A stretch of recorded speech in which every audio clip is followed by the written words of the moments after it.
நான் வந்து டாஸ்மாக்கு பக்கத்து பில்டிங்கில் இருக்கோம். ஆமாம் ஆமாம். இங்கே வந்து வாசலில் தினம் அத்தனை பாட்டில் உடஞ்சிருக்கு. யூரினேட் பண்ணுறாங்க. சாயந்தரம் ஆச்சுன்னா வந்து பைக்கெல்லாம் ஃபுல்லாக நம்ம வீட்டு வாசலில் வந்து நிறுத்திடுறாங்க. பைக்கு, சைக்கிள் கண்ணாபின்னா நிறுத்திட்டு போகிறாங்க. நடுரோடு நிறுத்திட்டு போவாங்க. நம்ம வந்து அவங்கக்கிட்ட சொல்லக்கூட முடியாது. நகருன்னு வாட்ச்மேன் கிட்ட நாங்கள் சொல்லுவோம், ஏன் நீங்கள் அலோவ் பண்ணுறீங்கன்னு. அவரே பயப்படுறாரு. நாங்கள் என்ன பண்ணுறது, எல்லாம் ரவுடி பசங்களாக இருக்காங்க அப்படின்னு. வாட்ச்மேன் கூட போக மாட்டார். ஸோ நாங்கள்லாம் சாயங்காலம் ஆச்சுன்னா நடக்கிறதே கிடையாது ரோட்டில். இங்கே இத்தனைக்கும் நாங்கள் இங்கே டி நகரில் இருக்கோம். நடக்கிற தூரத்தில் எல்லா கடையும் இருந்தாலும் நடந்து போகிறது ரொம்ப கஷ்டமாக இருக்குது. ஏன்னா இட் இஸ் ஸோ அக்லிங்க. அதாவது இவங்க வந்து அரைக்குறை ட்ரெஸ்ஸில் இருப்பாங்க, விழுந்து கிடப்பாங்க, யூரினேட் பண்ணியிருப்பாங்க, வாந்தி எடுத்து வச்சுருக்காங்க. எல்லாம் நம்ம வீட்டு வாசலில் நடக்கிறது. அது வந்து நமக்கே அருவருப்பாக இருக்குது.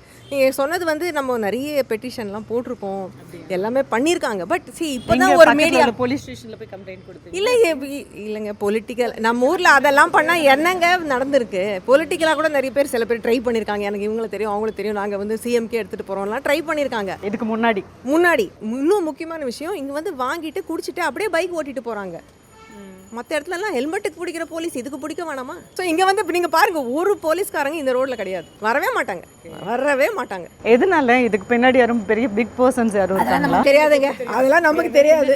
நாங்கள் வந்து சாதா சிட்டிசன். நாங்கள் வந்து எங்களுக்கு வந்து பெரிய ஆளுங்களெல்லாம் கிட்டலாம் போய் பேசுறதுக்கெல்லாம் வழி கிடையாது. உங்கள் அப்பார்ட்மெண்ட் இங்கே இருக்குது, டாஸ்மாக் பக்கத்தில் இருக்குது அப்படின்னா நீங்கள் இங்கே நடந்து போயிருக்கீங்களா?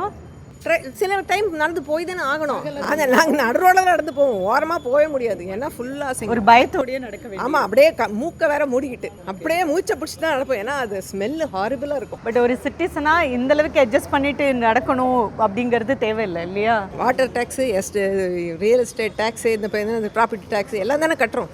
அதுக்கு நமக்கு வேணுங்கிறது கவர்மெண்ட் செய்ய வேண்டியது என்ன? எங்களுக்கு என்ன ஃப்ரீயாக மாதத்துக்கு பைசா தராங்களா, இல்லை ரேஷன் கார்டு இருந்தால் அதெல்லாம் கிடையாது எங்களுக்கெல்லாம். ஸோ நம்ம கேட்குறதுலாம் க்ளீன் ரோட்ஸ், க்ளீன் என்வாயன்மெண்ட், இவ்வளோ தான் நம்ம வேண்டியது. ஸோ அதுவும் கிடைக்கலங்கிற போது நமக்கு இரிட்டேட் தான் ஆகுது.